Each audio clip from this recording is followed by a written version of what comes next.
ingénieur en génie civil, diplômé de l'École nationale d'ingénieurs de Gabès, promotion 2018.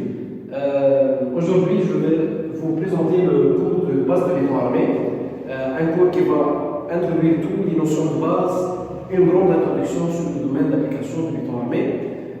Avant de commencer, tout d'abord, je tiens à remercier mon ami et mon frère, M. Hossein Benjama, le propriétaire du centre de formation auquel on présente cette présentation, pour nous offrir ce local gratuitement pour faire cette formation. Donc, dans la suite de ce cours, on va commencer tout d'abord par une définition de c'est quoi le béton armé. Puis, on va passer faire l'historique du béton armé. On va passer ensuite vers le principe de la construction du béton armé. En quatrième lieu, on va parler de différentes réglementations adoptées pour ce cours. Les actions et les bases de calcul, les combinaisons d'actions, les caractéristiques des matériaux constituant le béton armé, comme on va se spécialiser sur le béton. Ensuite, on va parler sur les caractéristiques des matériaux constituant le béton armé. Dans ce fois, on va évoquer les aciers et finalement, on va finir par une conclusion. Donc, restez branchés. Donc, grand 2, historique du béton armé. Le béton armé a commencé à apparaître en 1848 avec Lombo. En fait, elle a fait une association des barres d'acier et de béton pour réaliser une barre. Elle a exposé universellement ce projet en 1855. En 1868, Julien Monnier il a fait l'invention du béton armé. Donc, il a utilisé un procédé analogue à celui utilisé par l'homme. En 1897, il a mis au point les bases de calcul du béton armé nationalement à son travail. En 1891, Coigny a utilisé des bétons armés, des poutres en béton armé préfabriquées pour construire une meuble. En 1897, Rabu, il a enseigné le premier cours de béton armé à l'École nationale des ponts et chaussées à Paris en France. En 1906, la première réglementation a été inventée. Les méthodes de calcul, on le dit, ce sont les méthodes de calcul au contrat admissible.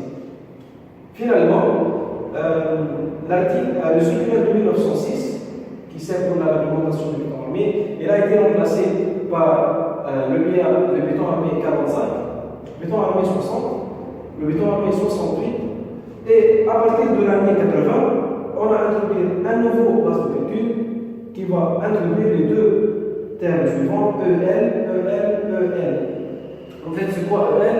C'est l'état limite. Donc, béton armé à l'état limite de l'année 80, béton armé à l'état limite de l'année 83, béton armé à l'état limite 90, jusqu'à arriver à la réglementation adoptée par le concours, c'est la réglementation BAOL 91. Le principe de la construction en béton armé, fonctionnement en friction. En fait, la question se pose, pourquoi on a pensé à utiliser le béton armé? Pourquoi on n'a pas suffi, par exemple, il suffit d'utiliser seulement le béton? Pourquoi on a utilisé à renforcer notre structure par des armatures d'acier? Donc, pour faire cette démonstration, on va utiliser trois types de poutres. En premier lieu, on va utiliser un poutre seulement en béton, et on va appliquer des efforts et on va voir qu'est-ce qui se passe. En deuxième lieu, on va appliquer une poutre avec des armatures longitudinales et on va appliquer des charges. En troisième lieu, on va appliquer des armatures transversales avec des armatures longitudinales avec la poutre en béton et on va voir qu'est-ce qui se passe. Donc, let's go. En premier lieu, en fait, ce cas, une poutre en béton armé, une poutre en béton, excusez-moi. Et on va appliquer des chargements. Par exemple, on va appliquer des chargements concentrés.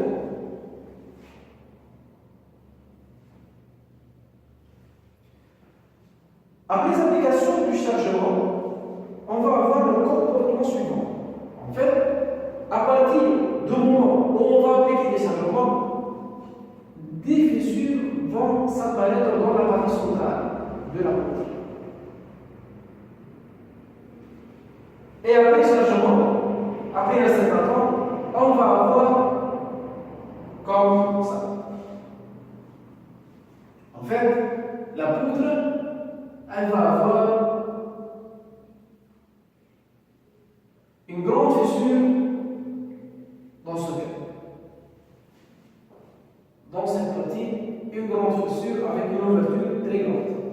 En fait, la cause que le béton est fort en compression, mais le béton dans ce cas, il va proposer deux fibres, le fibre supérieur et le fibre inférieur. Le fibre supérieur, en fait, il va avoir des contractions. Par contre, le fibre inférieur, il va avoir de traction. Pour la partie de compression, pour le fibre supérieur, on va pas avoir de fissure, puisque le béton est fort en compression.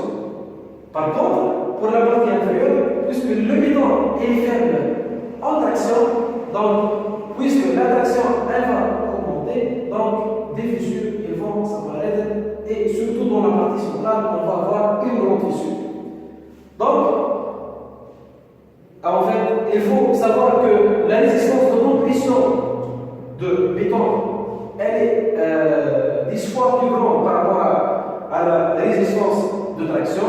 Donc, il faut noter que le béton est faible en compression et il est fort en compression et faible en traction. C'est pour cela qu'on a commencé à introduire les acides, en premier lieu les acides longitudinales. En fait, c'est une poutre reposée sur deux appuis et on va appliquer deux chargements concentrés. Et on va avoir l'acier longitudinal. Le problème dans ce premier lieu, en fait, c'était l'absence des aciers longitudinaux. C'est pour cela qu'une grande partie qu'une grande fissure a été faite. Donc, après avoir chargé ce deuxième poutre, des petites fissures vont s'apparaître dans ce cas. Mais la présence des aciers longitudinaux, il va stopper la pénétration et l'ouverture des fissures. Donc, il faut par exemple noter que à chaque fois que les fissures vont s'apparaître, en fait, l'explication c'est quoi? L'explication c'est que le béton il a cessé de fonctionner. C'est-à-dire, c'est la limite de compression de béton. Et puisque les aciers longitudinaux ils sont présents dans ce cas, donc ces petites fissures ils ne vont pas s'élargir. Après avoir, par exemple, chargé plus la poutre, on va appliquer des chargements plus que les chargements anciens. Par exemple, on a appliqué dans le premier cas 10 newtons, donc maintenant on va appliquer 20 newtons, c'était 10, dans ce cas 20. Donc, des fissures en fait, elles vont s'apparaître, c'est pas dans la zone centrale dans ce cas, mais dans cette zone, des fissures inclinées du angle de 45 degrés. Des fissures inclinées du angle de 45 degrés. Pourquoi? En fait, ça s'explique par que le béton armé par les aciers longitudinaux est faible suite à l'application de l'effort tranchant. Donc, un effort tranchant, il va s'appliquer ainsi. Donc, la cause de ce type de fissure inclinée à 45 degrés, c'est la présence d'une forte valeur de l'effort tranchant. Donc, maintenant, dans le dernier cas, on va essayer de compenser cet effort tranchant en ajoutant des aciers transversales, surtout vers les zones d'appui. Donc, on va essayer, c'est le troisième cas. Donc, les aciers longitudinaux, et on va essayer de appliquer des aciers transversales, surtout dans cette partie, puisqu'il y a un effort tranchant qui est importants dans ces zones. Donc, ce sont les aciers transversaux.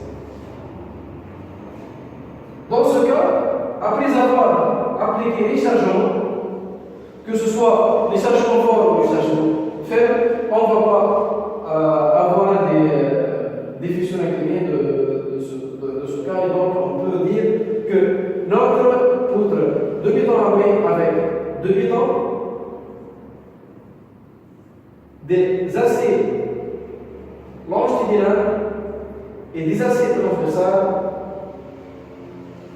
consiste la bonne solution. Par contre, ce type de poutre, en utilisant seulement de béton et d'acier longitudinal, nécessite l'application des aciers transversaux. Donc, on peut dire que c'est faux. Et aussi, dans ce cas, seulement de béton. En fait, c'est faux. Donc, la meilleure solution consiste à appliquer une poutre en béton avec d'acier longitudinal et d'acier transversal pour construire la meilleure solution. Merci. La réglementation actuelle. Comme introduction, tout d'abord, on a dit qu'on va travailler dans ce cours avec le BAML de conveyance. Donc, on va essayer de faire une introduction vers le BAML de conveyance et on va avoir une petite introduction sur c'est quoi cette réglementation. Comme introduction, en fait, l'article 1.1 du BAML précise les différents domaines d'application et les principes de justification de calcul. Donc, cet article écarte du domaine d'application ces points suivants. En fait, les constructions en béton armé sont écartées. Les constructions en béton léger aussi. Les structures mixtes acier-béton. Les éléments soumis à des températures qui sont vraiment énormes, sécrétant des influences climatiques normales. Et finalement, un dosage en ciment de 300 kg par mètre cube minimum est requis. La réglementation de BAML évoque deux états limites. L'état limite ultime et l'état limite service. En fait, plusieurs d'entre vous posent la question, c'est quoi l'état limite? L'état limite, c'est un état, lorsqu'on dépasse ces critères, on est hors de cet état. Par exemple, pour l'état limite ultime, si on va dépasser cet état, donc on est dans ce qu'on appelle la ruine. C'est un critère vraiment grotesque. En fait, la ruine, c'est un critère suite à l'application des changements énormes, par exemple la dégradation de notre structure, la corrosion des armatures et plusieurs causes. Par contre, l'état de service, c'est un état en fait qu'on peut le voir à l'œil nu. Par exemple, une flèche de la dalle, gonflement des planchers bas. Donc, le dépassement de l'état de service ne provoque pas la ruine, mais elle provoque ce qu'on appelle le phénomène d'hors-service. Par exemple, on a quelqu'un qui va entrer à une maison et il va avoir une flèche dans la dalle. Donc, directement, il ne va pas habiter dans cette maison puisqu'il y a des risques que la dalle va tomber, je ne sais pas. Donc, l'état limite ultime, lorsqu'on la dépasse, on est dans la vie. L'état limite service, lorsqu'on la dépasse, on est dans le hors service. Mais mécaniquement, à l'état limite service, même à leur service, la dalle ou l'élément structural, il peut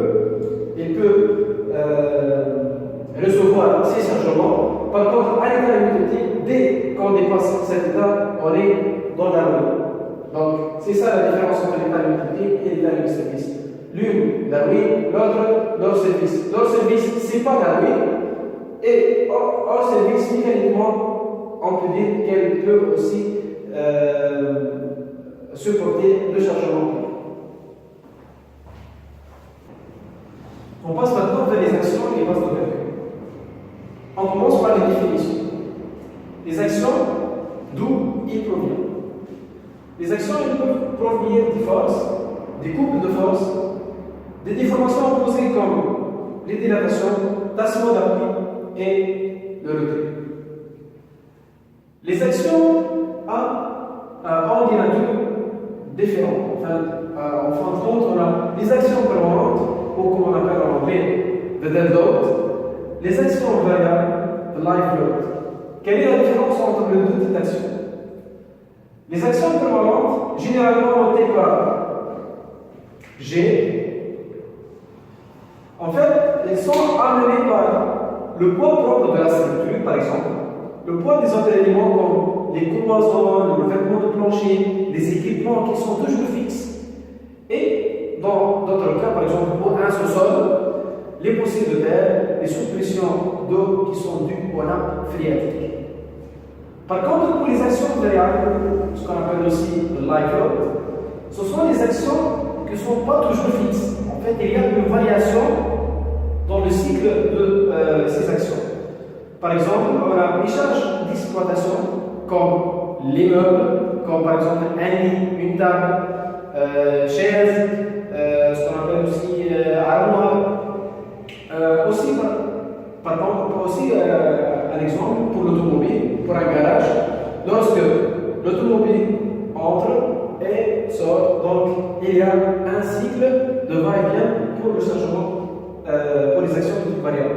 Aussi les actions climatiques fixées par les textes réglementaires, comme le WC, le wind en anglais, donc c'est le vent, SN c'est le snow en anglais, donc c'est la neige.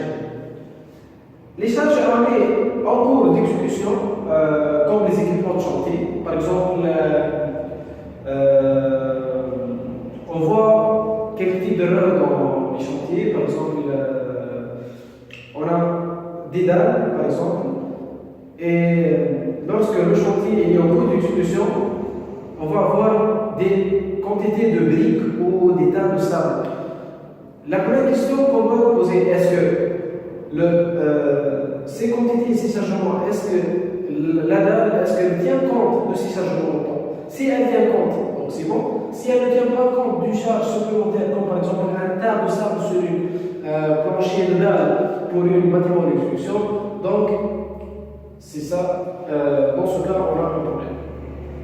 Aussi, on a essayé de phénomène, les actions de température dues aux variations d'ambiance en cours de journée. Tout ça, ce sont la différence entre les actions permanentes et les actions variables. Les actions variables, par contre, elle est généralement notée par Q. Donc, G pour les actions permanentes et Q pour les actions variables. Donc, on peut plus expliquer la différence entre les actions permanentes et les actions variables. Par exemple, pour une salle d'études, c'est quoi le chargement des actions variables, par exemple, lorsque la salle elle est remplie des étudiants, donc on est dans un cas où Q est maximal, par contre, dans l'autre cas où lorsque la salle elle est vide et il n'y a pas d'étudiants dans la salle, donc on est dans le cas où Q, le chargement est minimal, donc c'est ça la différence entre les actions variables et les actions permanentes.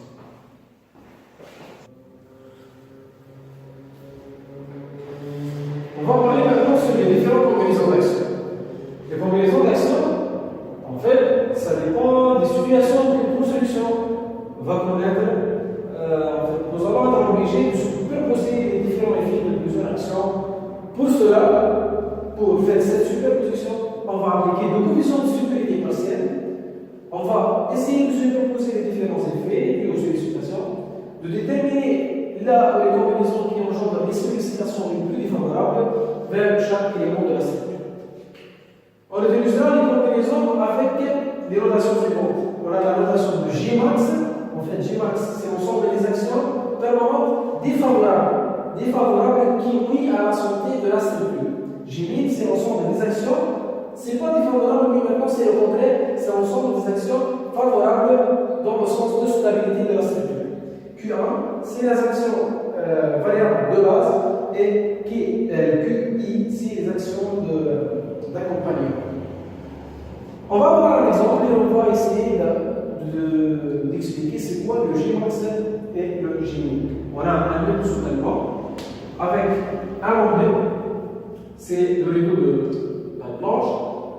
Semelle, on présente ici l'action de sol.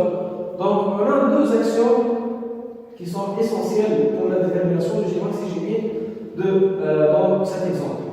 Elle, donc c'est l'action de terre derrière le rideau. Il a la source de stabilité de nœud de soutènement. Donc, puisqu'il y a une source de stabilité, donc un sens favorable, donc J'. Donc, R, ça va être introduite dans le J'. Par contre, J-max, c'est l'ensemble des actions favorables. On a ici un poussé de renverser. Donc, ce poussé, elle va essayer de renverser le nœud de soutènement. Donc, on parle ici d'un Q, c'est le poussé du rendu. Donc, c'est celle-là la différence entre J-max et J'. Les combinaisons d'actions, on propose des combinaisons d'actions pour les états multiples et des combinaisons d'actions pour l'état de service. Pour la combinaison d'actions et l'état multiples, on présente deux types.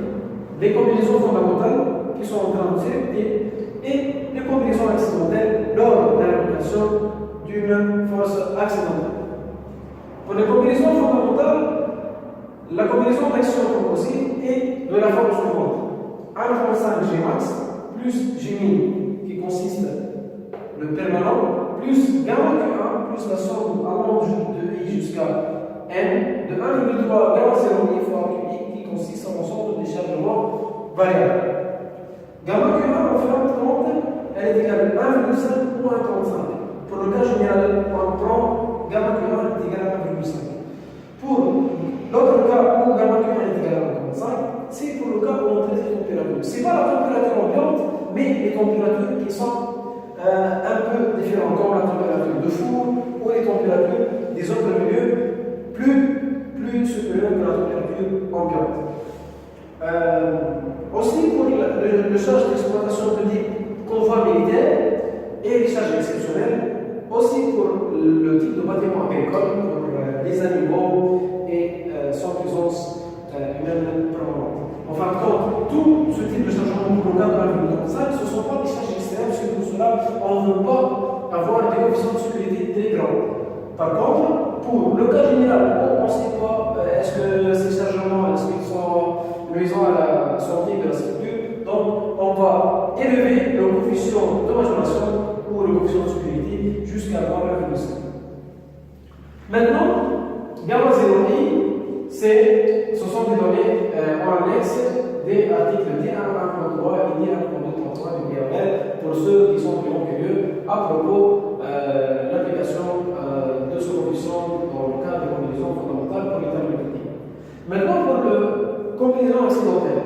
Pour le cas des combinaisons accidentelles, la formule elle va être un peu différente. Quand on ne va pas avoir un coefficient de sécurité de la 2035, 1 G-max plus G' plus FA plus Xi11 fois Q1 plus la somme de I jusqu'à N de Xi de I fois Q.